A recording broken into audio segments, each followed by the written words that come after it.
Hey guys, this is Melissa Zad for Into Boxing. I almost forgot my name, believe it or not. I am delighted to be joined by none other than Savage Dan. How are you doing? I am great. I'm happy to be back. It's been a long month away from boxing for us, I suppose. So yeah, I'm happy to be back. You're looking very tanned. Where have you been? Been in Dubai. I'm going to Palma next week as well. So do you know what? I'm like the opposite of people. As soon as it starts to get hot here, I want to leave. I want to be on the beach. Can you explain that one to us, please? I don't know. Like I like to come back to good weather, of course, but it's never the same in London when it's just a city. You know, I want the breeze. I want the sea. I want the pool. Can't get it in Westfield. Well, sorry, jet setter. I'm glad to have caught you in between flights, you know. So obviously, you know, we've got a really fantastic card tomorrow night. Stacked, absolutely stacked from start to finish. Loads of hot young prospects at the start of the show.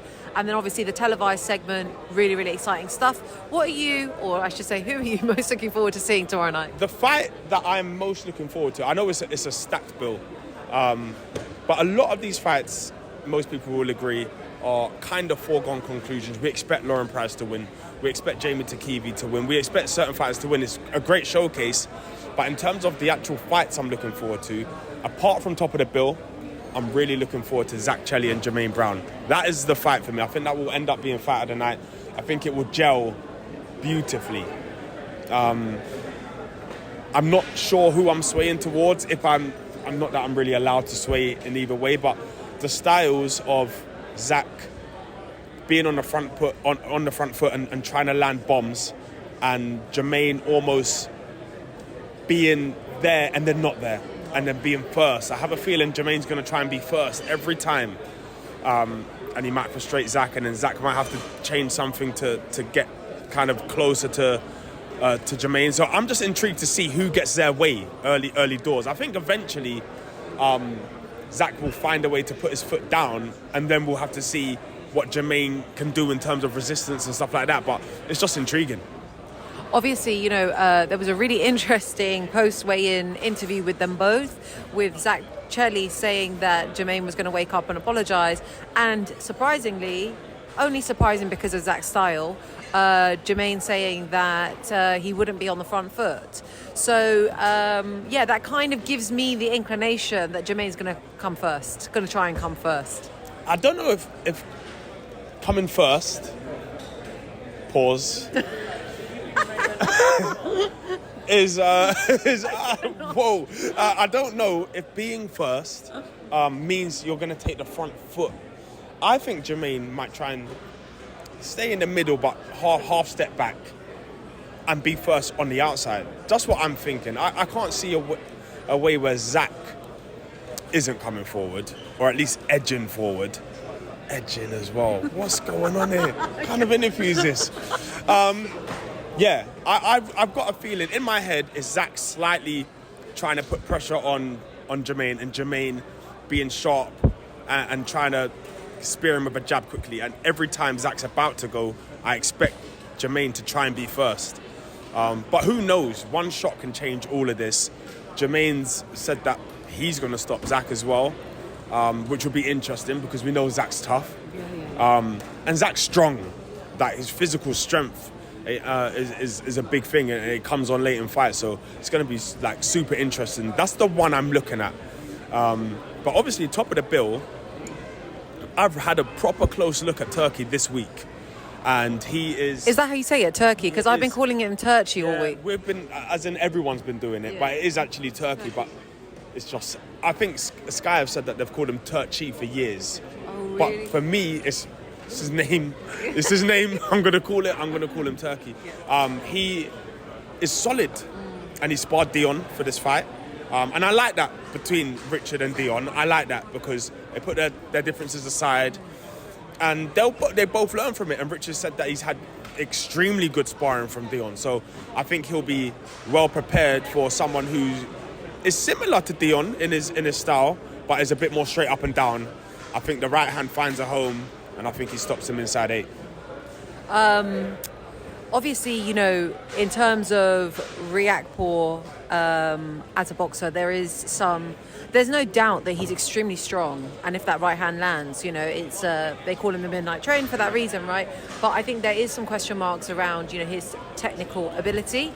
And I wonder if Turkey is going to be the one to actually allow Richard to showcase some of that. Yeah, maybe. Turkey's tidy. Like, he doesn't make many mistakes. His hands are up, but he does move from left to right quite well. Gets his backhand off all the time. But Richard's underrated boxing wise. He's got Angel obviously giving him all the pointers, and he's able to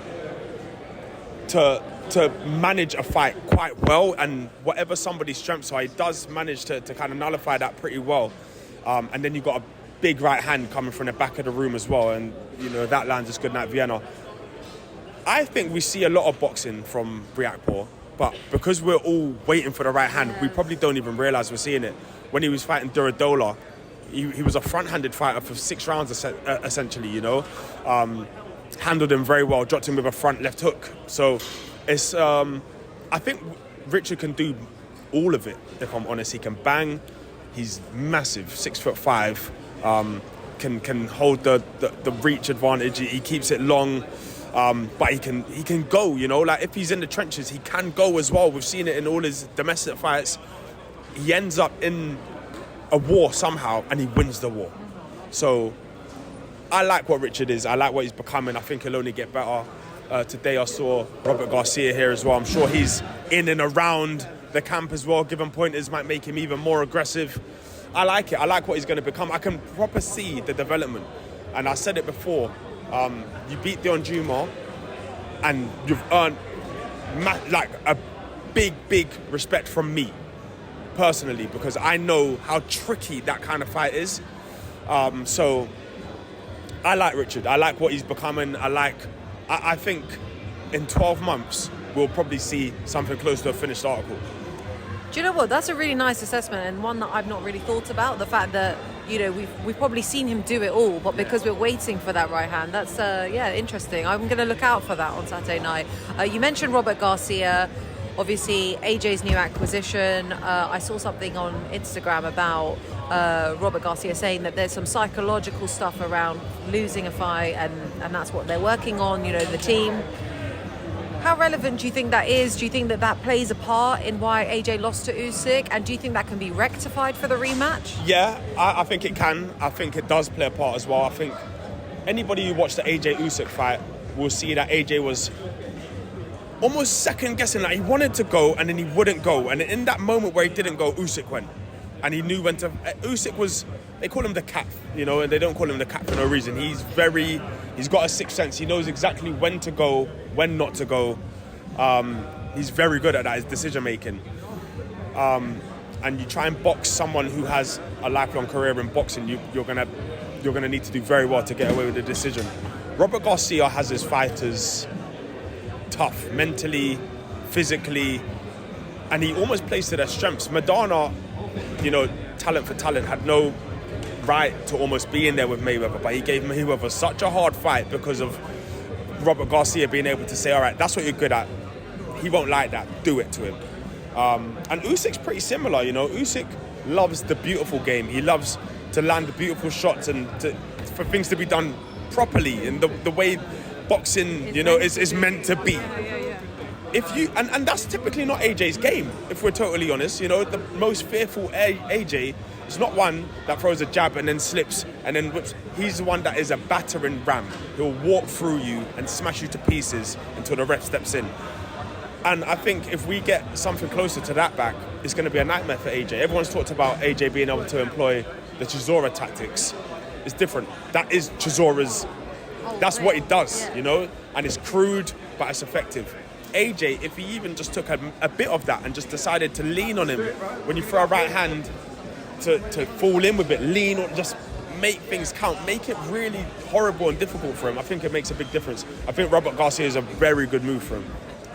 Interesting. So obviously, you know, AJ faced Pulev back in the day, and we've got Derek Chisora facing him in July. What do you make of that fight?